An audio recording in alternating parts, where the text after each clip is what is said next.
Nafundisha kuhusiana na kuweka malengo na kufanya biashara. Kuweka malengo na kufanya biashara. Kwa somo linajikita namna gani wewe unaweza kuja kufanya biashara yako mwenyewe. Unaweza kuja kufanya kitu chako mwenyewe. Unajipanga namna gani? Unahitaji nini? Na tunapozungumza biashara, kuna watu ambao wakati mwingine wanaona kama ni kitu ambacho hakiwahusu pengine, lakini naamini wale ambao hakiwahusu hawako hapa, kwa sababu kila aliyoko hapa maana yake tafsiri yake aliona post inasema nini na akavutiwa na akaona ni kitu kinachomhusu. Lakini tunaposema kufanya biashara ni taaluma. Biashara ni taaluma. Kwa hiyo ni kitu ambacho lazima mtu ajifunze, na taaluma maana yake inaambatana na vitu vikubwa viwili.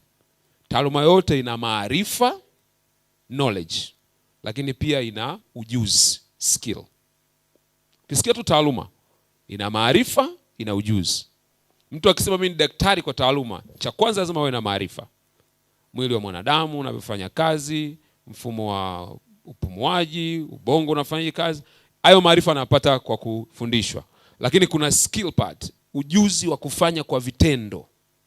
Hiyo ni sehemu ya pili ya profession yote au taaluma yote. Sasa katika siku hizi 3 tutajifunza mambo yafuatayo. Ndio objective zangu, ndio makusudio ya masomo ambayo tutajifunza hapa. Cha kwanza ni kutambua nafasi yako ya kifedha wewe kama mtu binafsi. Nafasi yako ya kifedha. Kwa sababu elimu ya fedha ni moja ya elimu muhimu sana ambazo unatakiwa kuwa nazo katika maisha. Ukiacha taaluma yako, kuna elimu 2 za ziada unatakiwa kuwa nazo. Moja ni elimu ya kifedha, financial knowledge. Ya pili ni kujitambua wewe mwenyewe, tunaita personal development. Hizo ni elimu za muhimu sana. Kwa hiyo tutakuwa na eneo la kujifunza kuhusiana na nafasi yako kifedha sasa hivi ikoje na ufanye nini ili kuongeza nafasi yako ya kifedha, kwa sababu hiyo ni muhimu ili unapokuja kufanya biashara uweze kujua unaanzia wapi. Jambo la pili tutakachojifunza, unawezaje kuchagua biashara sahihi ya kuifanya. Unawezaje kuchagua biashara sahihi? Unatumia vigezo gani? Unatumia mbinu gani? Kwa sababu sio kila biashara ambayo mwenzako amefanikiwa na wewe unaweza ukafanikiwa. Sio kila biashara ambayo mwingine imempatia matokeo na wewe itakupatia matokeo. Unachaguaje biashara ya kufanya? Swali la objective ya 3 au dhumuni la 3, unapataje wazo la biashara? Unapataje wazo la biashara? Tutajifunza sasa. Kuna mbinu unaweza ukazitumia kupata wazo, na tu sio wazo sahihi linalokufaa wewe la biashara ya kufanya. Na kitu cha mwisho ambacho tutajifunza namna ya kutengeneza mpango wa biashara. Wanaita business plan. Na tutajifunza kwa vitendo. Nia yangu na dhamira yangu, mtu atakayeondoka hapa siku ya Jumapili aondoke na mpango wa biashara ambao anaweza kwenda kufanyia kazi. Na kama utakuwa mwanafunzi mzuri na utafuatilia vizuri, basi unaweza kupata matokeo ya namna hiyo. Hayo ndio makusudio ya siku hizi 3 ambazo tunakwenda kujifunza. Sasa miaka michache iliyopita nilisoma utafiti fulani ambao ulifanyika na benki moja. Ulikuwa unajaribu kuangalia watu ambao wamestaafu kazi. Walichukua watu 100.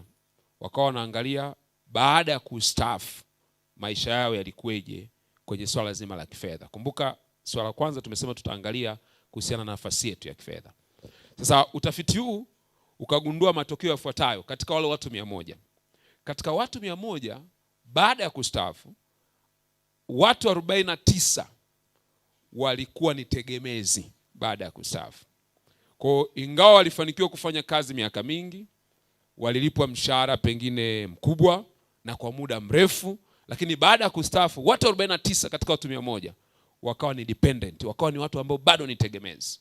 Yaani amestaafu, baada ya kustaafu anategemea watoto wake wamtunze, anategemea wakati mwingine ndugu zake wamsaidie, akipata shida ya kimatibabu hawezi kusurvive, inabidi apate msaada na vitu vinavyofanana hivyo. Watu 29 katika wale 100 walifariki baada ya muda mfupi sana, na wengi walifariki kwa sababu ya stress zilizotokana na maisha kubadilika. Alikuwa amezoea kuishi maisha ya aina fulani, ghafla baada ya kuondoka kwenye kazi maisha yake yakabadilika. Kwa hiyo stress ikapelekea waingie katika magonjwa hasa ya moyo, na wengi wakafariki ndani ya miaka 3 mpaka 5 baada ya kustaafu. Na hata leo ukifuatilia, wastaafu wengi sana wadumu sana baada ya kustaafu. Sio kwa sababu hawezi kuishi muda mrefu, lakini kwa sababu maisha yanabadilika kwa kasi sana na wanakuwa hawajajiandaa kifedha. Matokeo yake nini? Anapata changamoto katika maisha yake. Wengine status inabadilika, mwingine fedha, kiwango cha fedha kinakuwa kimebadilika. Mwingine amestaafu na bado alikuwa anahitaji kwenda kusomesha, watoto hawajamaliza shule, mwingine anaanza kuugua, matatizo yanaambatana namna hiyo. Watu 12 katika wale watu 100 walikuwa ni broke, walichacha kwa lugha rahisi. Walikuwa wapo lakini hawana pesa. Kwa kula yao ikawa ni ya shida, kuvaa kwao ni kwa shida, maisha yao ni ya shida. Lakini hao ni watu ambao walifanya kazi muda mrefu sana. Watu 5 katika wale watu 100 walilazimika kuendelea kufanya kazi hata baada ya kustaafu. Sio kwa sababu walikuwa wanapenda kufanya kazi, ila kwa sababu iliwalazimu wafanye kazi ili waendelee kuongeza kipato. Na kuna wengine kabisa wanasema kwamba kwa kweli kwa umri wangu ningetamani nipumzike au nifanye kitu kingine, lakini nikiacha kufanya nitakosa kuingiza pesa. Kwa hiyo walilazimika kuendelea kufanya kwa sababu hawakuwa na namna nyingine ya kusurvive au ya kuendelea kuishi isipokuwa kufanya. 4 kati ya wale 100 walikuwa wana uhuru wa kifedha. Walikuwa financially independent. Kuwa na uhuru wa kifedha maana yake nini? Kuwa na uhuru wa kifedha ni kwamba unaweza kukidhi mahitaji yako yote na unaweza kuwa na kitu cha ziada au fedha za ziada za kufanya mambo mengine unayotaka. Huo ndio uhuru wa kifedha. Kwa hawa 4 peke yao katika wale 100 ndio waliweza kufikia hicho kiwango. Walikuwa na uhuru wa kifedha. Mmoja kati ya wale 100 wote ndio alifanikiwa kuvuka kiwango cha kuwa tajiri katika wale 100. Takwimu hizi zinatuonyesha nini? Zinatuonyesha kwamba kumbe kufanikiwa kifedha na kibiashara sio jambo rahisi kama ambavyo linaweza likafikirika. Na usipokuwa na ufahamu sahihi na kufanya mambo sahihi, yanaweza kukusababisha ukashindwa kupata matokeo kama unavyoyataka. Na watu wengi inapofika kwenye swala la ufahamu wa kifedha, swali la kwanza wanalokuwa nalo au watakalokuambia, watakwambia mimi sina pesa. Lakini kwenye maarifa na ufahamu wa kifedha, ishu kubwa sio unapata shilingi ngapi. Ishu kubwa unabakiza kiasi gani katika unachokipata na unafanyia nini. Ndio maana kwa wafanyakazi walioko hapa, tunafanya kazi hapa ambao mna muda wa kuanzia miaka 10 kazini, wapo? Wale kule wengine, tunyoshe kuanzia huko nyuma, nyosha mkono juu, wao mfanya kazi. Na wale wa miaka 5 tuungane ambao tumekaa miaka 5 kazini, tunyoshe pamoja nao. Tunyoshe wote kuanzia miaka 5 kwenda juu. Tunafanya kazi. Sasa ukichukua salary slip yako, za serikali wanaandikaga mwaka wa kustaafu kabisa, si ndio? Wanaandikaga kule pembeni utastaafu lini. Umeshao kujiuliza tangu umeanza kufanya kazi mpaka leo akaunti yako imepitisha mshahara wa shilingi ngapi? Kuna watu mpaka wanastaafu wanaweza wakafikisha hata milioni 500, 600, wengine mpaka bilioni zinaweza kufika tangu wameanza kulipwa mshahara. Lakini swali la msingi, umeweza kubakiza kiasi gani katika kile kilichopita mkononi mwako? Kwa issue sio unapata pesa kiasi gani. Issue una maarifa ya kifedha kiasi gani ya kukusaidia kutumia kidogo ambacho unacho. Na ndio maana kuna mfano mmoja huko kwenye Biblia Yesu alitoa, aliwapa watu talanta. Nakumbuka mfano wa talanta. Mmoja akampa 5, mwingine akampa ngapi? 2, mwingine akampa 1. Huyu mwenye 5 akaenda akazalisha akapata 5 zingine. Mwenye 2 akazalisha akapata 2 zingine. Mwenye 1 akaenda akaifikia. Baadaye yule aliwapa alivyorudi akaanza kuuliza, umepata ngapi? Yule akasema nimepata 5. Akamwambia kwa sababu umezalisha 5 zaidi, ninakupa authority, nakupa mamlaka juu ya miji 5. wewe 2 zaidi nitakupa mamlaka. Yule wa moja akamwambia kitu cha ajabu sana.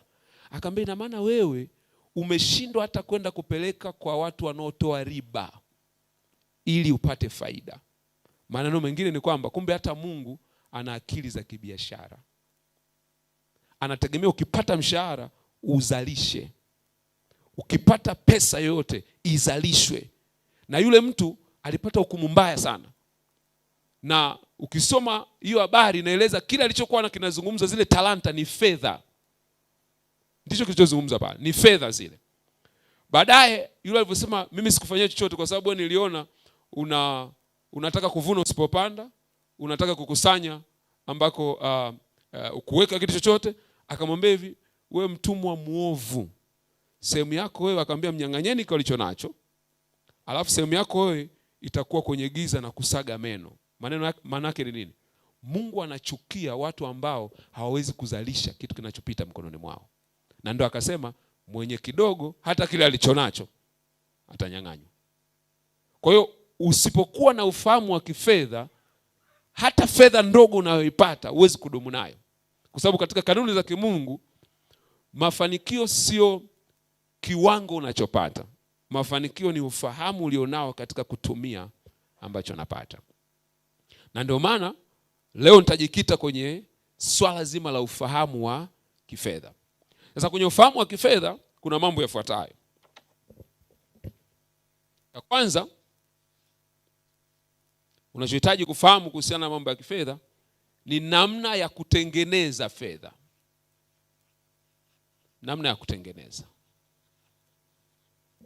Hii tunasema how to make money. Unatengenezaje fedha? Na baadaye nitakuja kuonyesha kuna maeneo 4 ambayo mtu yote anaweza akachagua kutengeneza fedha katika hayo. Kitu cha pili unachotakiwa kujua kuhusiana na fedha ni kwamba namna ya kutumia, spend, how to spend. Au unaweza ukasema how to manage, namna ya kutumia. Watu wengi sana hawana maarifa yoyote kuhusiana na namna ya kutumia pesa. Sasa huu ni ujuzi ambao unatakiwa uwe nao. Lazima ujifunze namna ya kutumia pesa. Cha tatu, namna ya kuzalisha. Pesa inazaa kama ambavyo mwanadamu anazaa. Pesa inazaa kama mbegu ambavyo inazaa.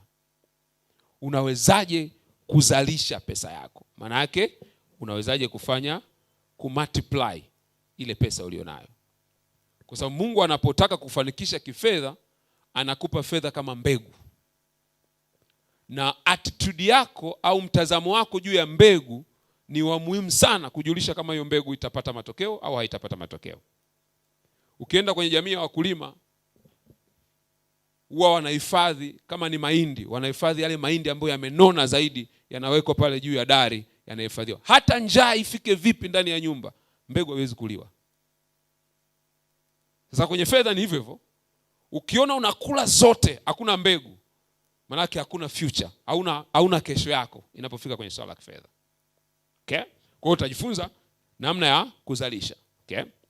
Na knowledge ya 4 ambayo unahitaji kuwa nayo,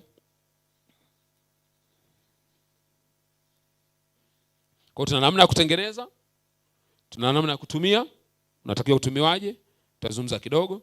Tuna namna ya kuzalisha, namna ambavyo unaweza kuziongeza. Lakini namna ya kuwekeza, special kabisa kujifunza kuhusiana na investment. Unawezaje kuwekeza pesa zako? Haya ni maeneo ambayo unahitaji kuwa na ufahamu kamili kuhusiana na mambo ya fedha. Na tunapojifunza biashara, kwa nini tunaweka msingi wa kwanza kabisa kuhusiana na fedha? Kwa sababu watu wengi wakianzisha biashara, shida haiwi biashara kuleta pesa. Shida inakuwa kuifanya biashara ikue kwa pesa ambazo walikuwa wanazipata. Kuna watu wengi inawezekana hata hapa wapo ambao walisha kuanzisha biashara, wakapata pesa kupitia biashara, lakini biashara ikafa.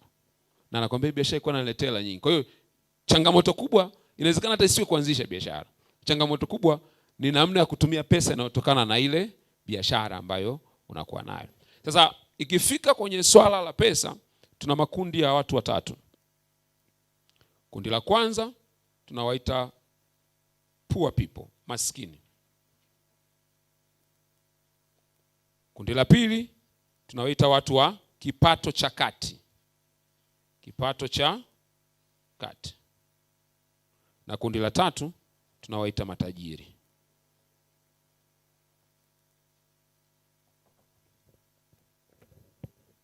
Kwa kuna makundi matatu tunapofika swala zima la fedha. Tuna maskini, tuna watu wa kipato cha kati, tuna watu ambao ni matajiri. Mtu anaingia kwenye kundi gani kwa kutumia kigezo gani? Ni kwa tabia zake, namna anavyotumia fedha. Namna unavyotumia pesa ndio itakupeleka either uende kuwa maskini, uende kuwa mtu wa kipato cha kati, au uende kuwa mtu ambaye ni tajiri. Tuko wote jamani mpaka pale? Nafikiri tunaelewana vizuri Sawa. Sasa unapopata pesa, kuna maeneo ambayo pesa yako huwa inaenda. Okay?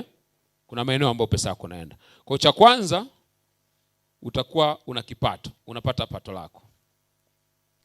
Your income.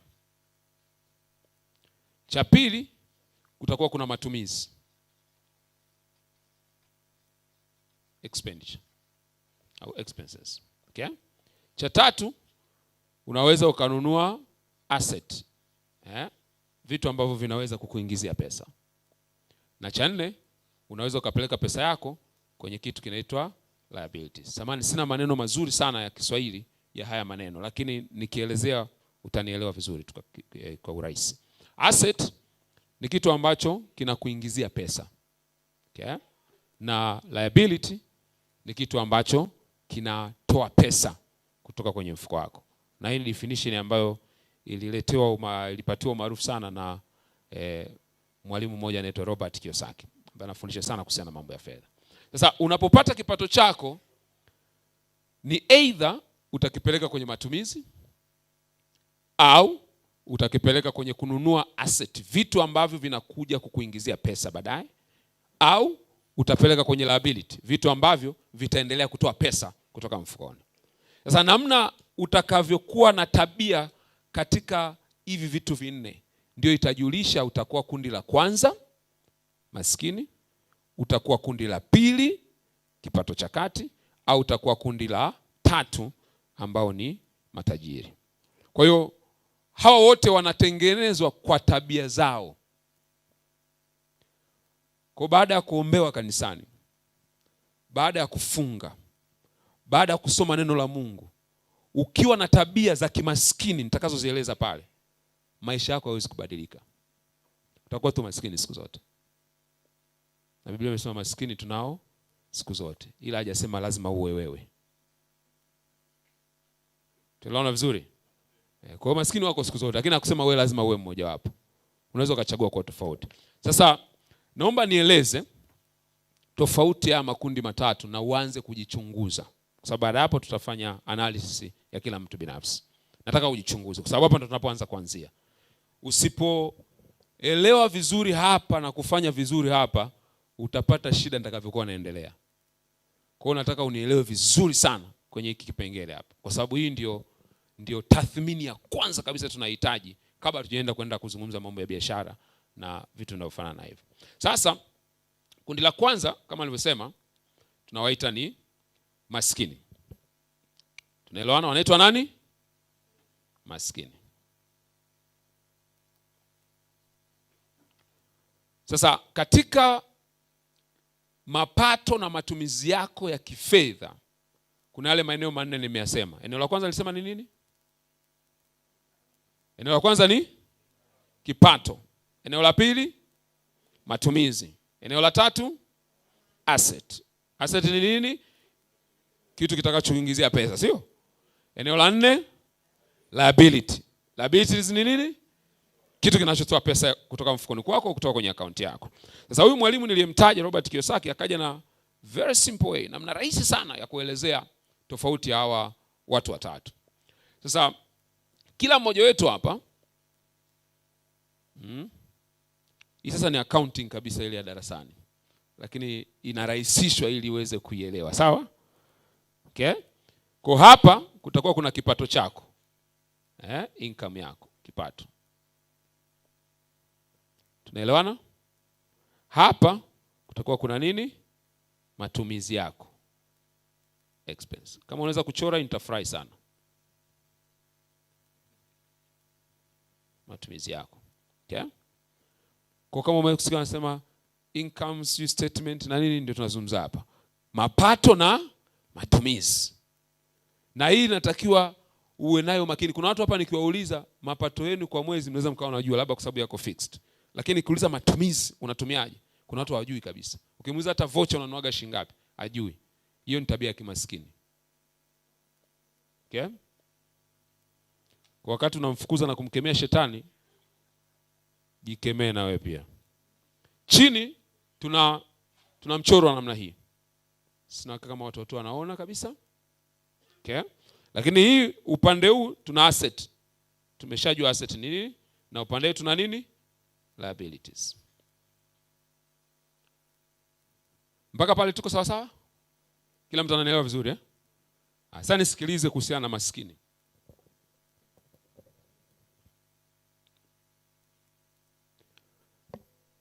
Sifa ya kwanza kabisa ya mtu ambaye anakuwa anajumlishwa kwenye umaskini, sifa yake ya kwanza, cha kwanza anategemea kipato chake kwa kutumia kitu kinaitwa paycheck.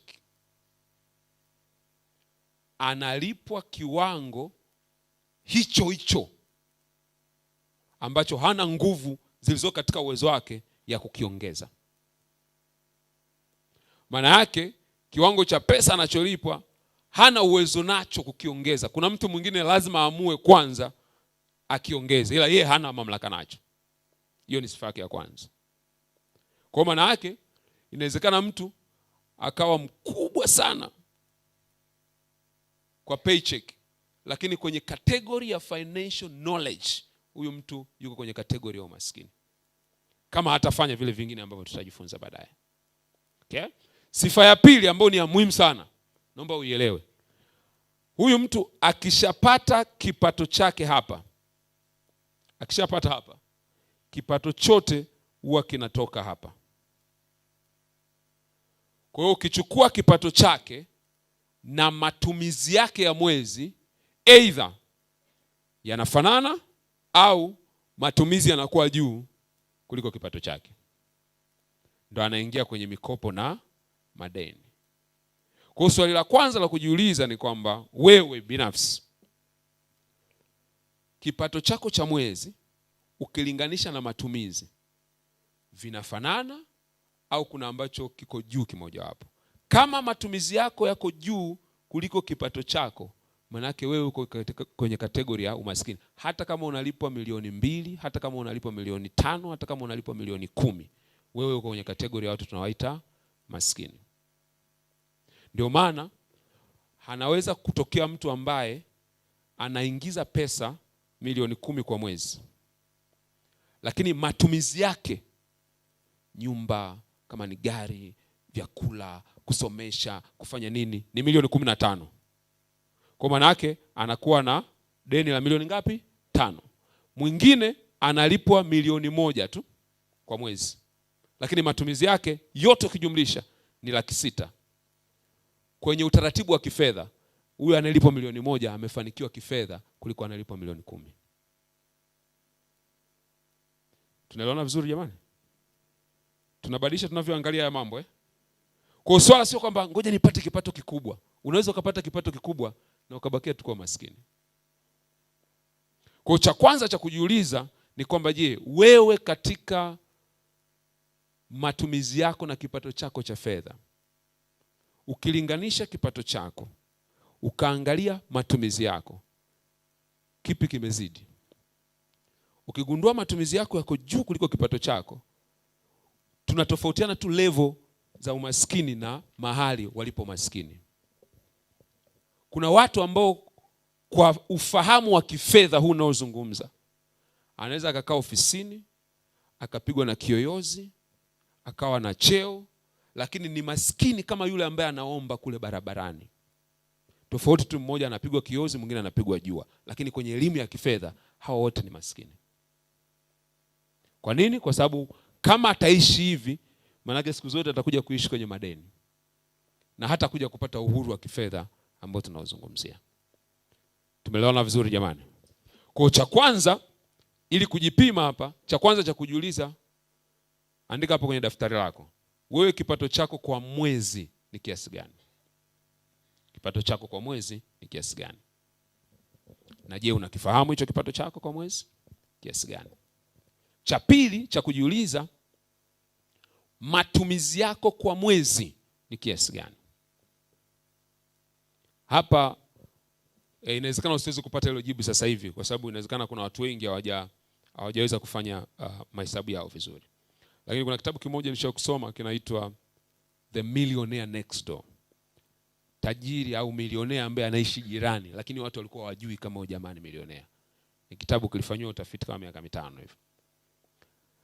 Sasa walikuwa wanachunguza tabia za watu waliofanikiwa kifedha na watu ambao hawajafanikiwa kifedha. Waligundua mambo mengi sana, lakini kati ya kitu ambacho niliposoma kilinishangaza sana, walisema hivi: watu wengi waliofanikiwa kifedha huwa wana budget za matumizi yao, na watu wasiofanikiwa kifedha hawana budget. Ndio maana mwisho kusikia watu wanasemaga mtu anaweza kaenda kumwomba mtu, ukimwangalia hivi unamuona ana hela huyu jamaa, lakini ukimwomba anakuambia sina. Wakati mwingine anapokuambia sina, haimaanishi kwamba hana, ile inamaanisha wewe hauko kwenye bajeti yangu. Ndio maana watu wengi wasemaga, jamaa matajiri wabaili sana. Sio wabaili, kama hauko kwenye budget maana yake haustahili kufanya nini? Kupewa. Ndio tafsiri yake. Ila mtu ambaye maskini kwanza anaga budget. Pesa tu ikiingia sasa, hivi nifanye nini kwanza? Yaani anatafuta tu vitu. Kuna watu wengine asipokuwa na pesa mpole, akipata pesa tu aonekane nyumbani, unakuta kama ile pesa inalia huko ndani, nitumie. Hawezi kutulia. Akiona tu vitu vinapita pita anaitisha, iko shilingi ngapi? Anataka tu kununua. Yaani kila kitu anakula ovyo ovyo, anaweza akamka tu asubuhi saa 2, namna chips kuku. Hela inapiga kelele kwa sababu hana budget. Ikiisha akili ndio inarudi. Bwana naomba unisaidie sasa. Naomba hekima ya kutumia. Sasa ishaisha mbaki 20%. Usipokuwa na budget, ngoja nikwambie hichi kitu. Pesa ina tabia. Pesa ina nini? Ina tabia. Hujasikia watu wanasema, jamaa tangu apate hela amebadilika. Yaani kama ambavyo unaweza kufuatana na mtu mwenye tabia fulani akakuambukiza. Pesa na yenyewe ukiwa nayo ina vitabia vyake. Sasa tabia moja ya pesa ni hivi, usipoichagulia pa kwenda, inakuchagulia wewe iende wapi. Budget maana yake ni kuielekeza pesa yako unataka iende wapi. Usipokuwa na budget maana yake unaiambia pesa yako nenda kokote unakotaka. Na mara nyingi inaenda mahali ambako pata kutengeneza wewe kuwa maskini. Tunaona vizuri jamani? Kwa hiyo cha kwanza nataka ujifanyie tathmini. Na nikizungumza budget nazungumza budget kwa vipengele vyake. Wakati naanza kumfundisha mke wangu Rachel, mwanzoni alikuwa anapata shida sana kwa sababu sitoi hela nyumbani mpaka nione budget. Nipe budget kama mwezi umeisha, fikiri leo atanitumia budget ya mwezi unaoanza. Kiangalia budget tuna discuss ya kununua kila kitu. Tu discuss kubaliana ndio pesa itoke. Kwa nini? Usipofanya hivyo utanunua kila kitu. Haujawahi kuona kuna nyumba ambayo wakiwa na hela wanakula mavitu makuku manini, afu mwezi unaofuata maharage mchicha, yani unakuta unajiuliza kuna tatizo gani? Unakemea pepo, sio pepo. Shetani unajua kuna vitu pia, yani tunamkemea mpaka anashangaa. Angekuwa anaruhusiwa sema Mungu jamani, hiki hata si usiki. Yani huyu ni yeye mwenyewe. Sasa budget ni kitu cha muhimu sana. Kama nilivyosema kuna watu hapa kila siku wana chati, kila siku wana bando, lakini ukiwauliza kwa mwezi wanatumia kiasi gani kwa bando la simu, hawajui. Sasa hiyo ni dalili ya kwanza kabisa kwamba wewe usipoangalia utazeekea kwenye lile kundi pale la umaskini. Budget ni muhimu sana. Nguo, budget lazima iwepo. Kila kitu lazima uwe na budget nayo. Sio tu mtu anapita pale nguo nzuri ndio unakuta watu wanakupeshogo kwa lazima. Hata kama unaelewa chukua tunalipa mwezi ujao. Haiko kwenye nini? Budget. Tunaelewana vizuri jamani? Tunaelewana vizuri? Sasa kuna wengine wanafikiri kuwa na budget ni ubaili. Kuwa na budget ni utaratibu wa kimungu. Budget ni utaratibu wa kimungu. Budget maana yake ni kupanga rasilimali gani ziende wapi kwa vipaumbele ulivyo navyo. Ndio maana budget. Ndio maana hakuna serikali ambayo haina budget. Taasisi zina budget. Sasa wewe kwa nini huna budget? Budget ndio inakuambia kitu gani kitangulie na kitu gani kifuate. Budget ndio inakuambia jinyime hiki kwa sababu kuna kitu cha muhimu zaidi unataka kwenda kukipata. Usipokuwa na budget hakuna kitu utaweza. Na ndio maana unakuta kwa mfano kwa kukosa budget kuna watu wengi sana wanakuambia especially kwa mfano makanisani. Sasa mimi kwa kweli fungu la 10 nimeshindwa kabisa kutoa. Kwa nini? Hela yangu ni finyu sana, ni ndogo sana. Sio kweli. Ni kwa sababu pia budget hujaweza kuizingatia budget yako vizuri. Kwa sababu budget ni priority, ni kipaumbele. Kwamba pesa ikiingia tu, hiki ndio cha kwanza nitafanya, hiki ndio cha pili nitafanya, hiki ndio cha tatu nitafanya. Usipokuwa na budget kitakachotokea ni hivi. Ukiwa unapata hela tu, kila ukipata hela, especially hela nyingi wakati mmoja, ndio kutatokea matatizo makubwa kwenye familia yako.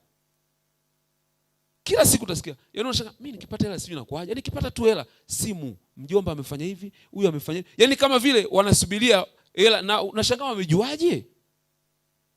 Kwa sababu discipline ya pesa iko ni kwamba usipoipangia matumizi yenyewe itahakikisha inatafuta matumizi ambayo lazima yatumike. Tumeelewana vizuri jamani eh?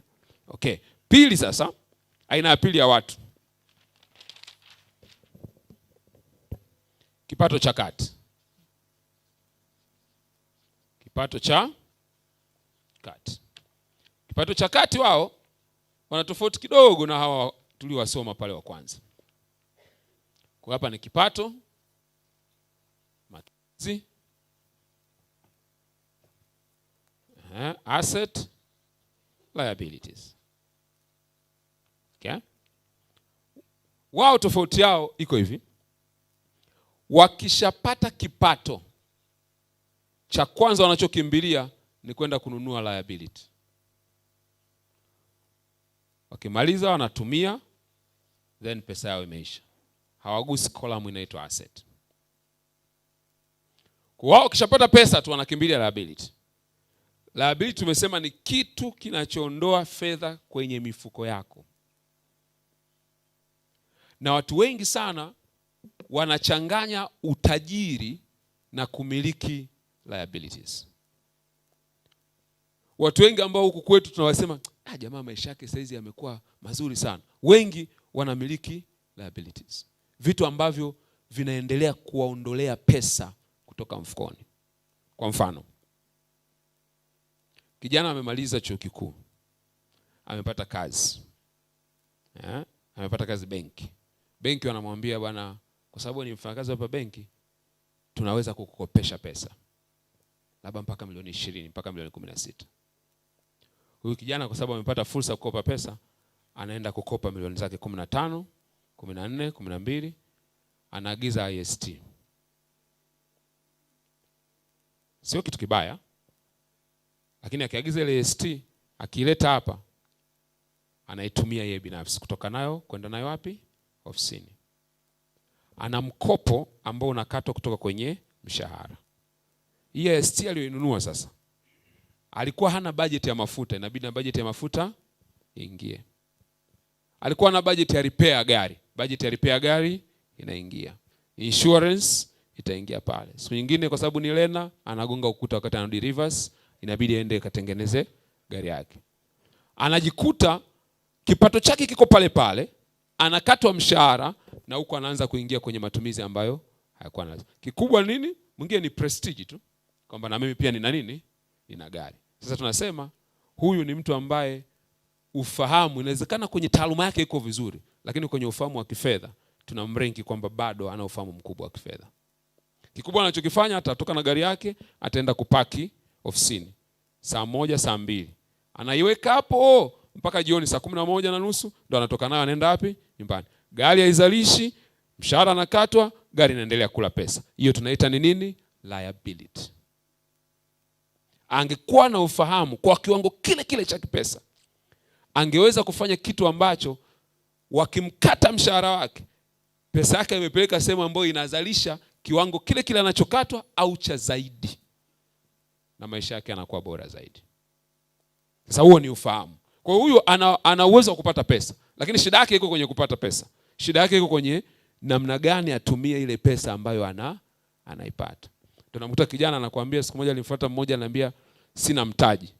Nikimwangalia mkononi ana simu moja nguvu sana. Nikamuuliza, sawa, kabla tujaendelea, hii simu umenunua shilingi ngapi? Ananiambia 1,200,000. Nikamwambia kauze. Kauze hiyo simu, utafute mtaji. Mtaji alikuwa anatafuta shilingi ngapi? 600,000. Simu ana shilingi ngapi? 1,200,000. Nikamwambia kauze hiyo simu. Unanunua simu ya 1,200,000 kwa ajili ya nini? Unafanya nini? Kupiga picha? Kutuma message? Nini kingine unafanyia? Ila tu kwa sababu na mimi nina toleo jipya. Hilo tunaita ni liability. Haina faida kwako. Sasa hiyo ni ufahamu ambao kwa unaweza kukuta mtu sio kwamba ana pesa, lakini ananunua nini? Kwa hiyo akishapata pesa anaenda ananunua liabilities ambazo hazimuingizii pesa tena, bali zinazidi kuchukua nini? Kuchukua pesa. Kwa hiyo tunasema hapa unakuwa unafeli kwenye eneo la kifedha. Sasa watu wengi ambao tunawaita middle class, wale waliosoma kidogo, kidegree kimoja, videgree viwili pale amepata kazi kadogo ka professional, amevaa vizuri. Watu wengi, ngoja niwaambie siri. Watu wengi wanaoonekana wako kwenye middle class ndio watu ambao wanaongoza kwa matatizo ya kifedha sana.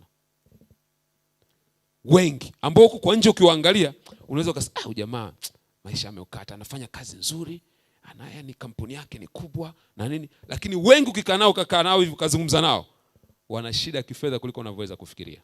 Kwa nini? Kwa sababu wenyewe wanatumia hii formula ambayo wananunua liability. Kwa hiyo ndio mtu anaingia kwenye ile tunaita vicious cycle. Unakuta amekaa kwenye taaluma lakini hakui. Unamwona anafanya kazi miaka 10, 20, 30, hakui, maisha yake yabadiliki. Lakini kesho jamaa mshahara anapeleka wapi? Mshahara anapeleka wapi? Pesa anapeleka wapi? Anapeleka kwenye liabilities. Kuna mtu amenielewa vizuri? Najua wengine hampendi sana kusikia mambo, lakini ndio inabidi tuelewane vizuri, twende sawa sawa. Si ndio jamani? Basi kama umeelewa hebu jipigie makofi. Namba 3 tunawaita wealth. Naomba nitumie hili neno badala ya rich, afu nitakwambia kwa nini nalikwepa rich. Matajiri. Okay?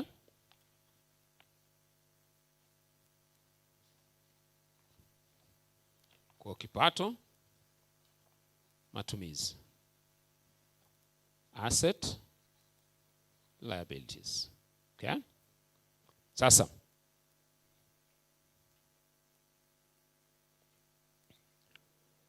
tofauti ya hawa na wengine wote ni nini? Tofauti ya hawa na wengine wote ni hii hapa. Naomba unisikilize vizuri na kama unaweza kuangalia huko. Akishapata pesa hapa, cha kwanza kabla hajatumia kabisa, anatenga fungu linaloenda kutengeneza kitu kinaitwa asset. Pesa inayopatikana kutoka kwenye asset ndio ambayo anaitumia kupeleka kwenye matumizi anayotumia. Tuko vizuri? Anapata pesa, kabla hajatumia anajenga kitu kinaitwa asset. Ile asset itakuwa inamzalishia. Pesa inayotoka kwenye asset ndio ambayo ina feed kwenye matumizi yake ya kawaida. Na hapa watu wengi ukieleza kuhusu mambo ya asset ndipo wanapoanza kusema sina pesa zangu kidogo na vitu kama. Lakini hii kujenga asset ni jambo la muda mrefu. Sio kitu ambacho kinafanyika tu siku moja. Ni kitu unatakiwa udhamirie kwa muda mrefu sana. Na kwenye matumizi yako kuna kanuni ya matumizi inaitwa kanuni ya maskini na kanuni ya matumizi inaitwa kanuni ya matajiri. Kanuni ya maskini inasema hivi, nikipata pesa kwanza, cha kwanza kabisa natumia kwa ajili ya matumizi yangu ya kawaida. Kama itabaki ndio nitaipeleka kwenda kununua nini? Asset. Hiyo tunaita kanuni ya kimaskini. Kanuni ya matajiri inasema hivi, nikipata pesa kabla sijatumia, natenga kiwango kwa ajili ya kwenda kununua asset. Inayobaki hata kama ni kidogo, nitafiti matumizi yangu kwenye hiyo pesa ndogo iliyobakia. Kuna mtu anaelewa vizuri?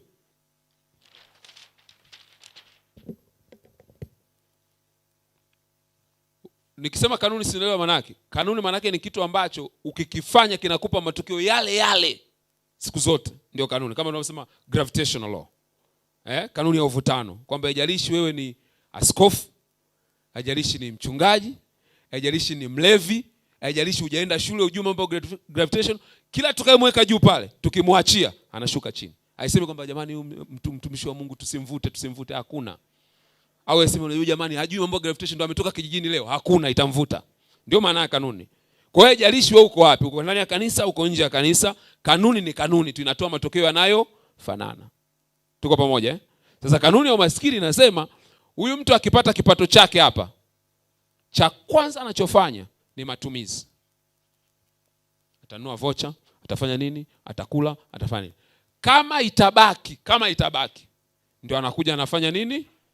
Anaweza kuweka kwenye asset. Kama itabaki. Na kwa taarifa yako, huwa haibaki. Si tunakubaliana hilo jambo? Huwa haifanyi nini? Ndio wale wanasema mshahara hautoshi, kipato hakitoshi. Hakuna siku pesa itakuja kutosha. Wakati nasoma uchumi chuo kikuu, kuna principle moja kwa anasema principle of non-satiation. Ambayo inasema kadiri unavyopata kitu unakinai. Yaani kwa mfano kila siku unakula pilau, so labda unapenda pilau kuku, lakini tukikulisha pilau kuku mwezi mzima utachoka. Kitu pekee ambacho akiobei hiyo principle ni pesa. Pesa waga hazichoshi. Ndio maana hata leo Baresa ameamka inawezekana mapema kuliko sisi wote hapa. Anazitafuta pesa. Modeo inawezekana ameamka mapema sana kuliko wote sisi hapa. Wote sema leo mapumziko, ngoja nilale. Mwenzako aliamka asubuhi mapema. Wao watu wanapenda hela jamani, hela zote zile bado wanataka. Ndio kitu pekee ambacho waga hakitoshi. Kwa hiyo hakuna siku mshahara utatosha. Hakuna siku faida unayopata kwenye biashara utasema leo nimepata faida kubwa sana ngoja ni relax. Hakuna.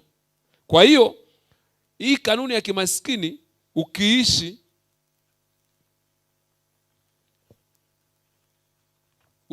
kanuni manake ukipata tu kipato chako unapeleka kwenye matumizi.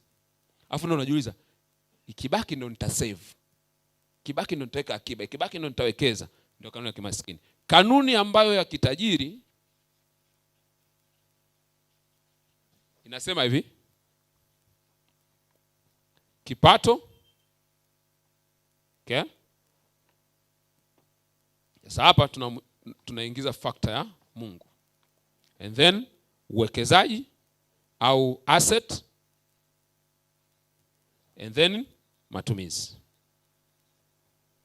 Kwamba nikipata kipato changu cha kwanza, kuna sehemu ambayo sio ya kwangu, ni ya Mungu ambaye ananipa uhai, nguvu, mawazo na maarifa ya kuendelea kuishi duniani. Sio?